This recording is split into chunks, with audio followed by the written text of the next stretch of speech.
उपमुख्यमंत्री तथा बीडचे पालकमंत्री अजित पवार यांच्या दौऱ्याच्या पार्श्वभूमीवर राष्ट्रवादी काँग्रेस शरद पवार गटाच्या महिला पदाधिकारी हेमा पिंपळे यांना त्यांच्या निवासस्थानी शिवाजीनगर पोलिसांनी नजर कैदेत ठेवले।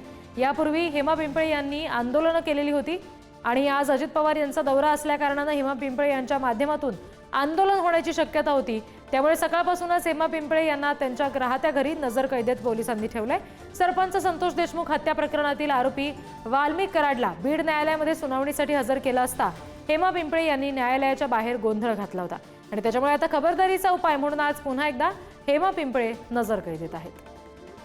आदेश आहेत आणि संबंधित पोलीस स्टेशनच्या पीआयने आम्हाला घरातच बसायचे आदेश दिलेले आहेत असं सांगून त्या मला घरातच राहायचं असं सांगत आहेत, बाहेर नाही पडायचं असं सांगते।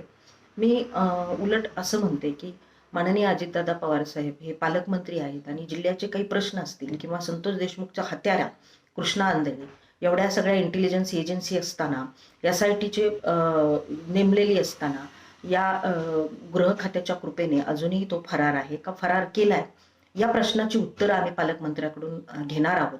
परंतु पालकमंत्री 2 वाजेपर्यंत बीडमध्ये आहेत आणि 2 वाजेपर्यंत आम्हाला आदेश आहेत तुम्हाला बाहेर नाही पडू द्यायचे। पुन्हा एकदा आपण प्रतिनिधी उदय यांच्याशी या संदर्भात बोलूयात। उदय, आणखी काय नेमके निर्णय याबाबत घेतले गेलेले आहेत आणि आता पिंपळे यांचं याबाबत आणखी काही म्हणणं समोर येत आहे का?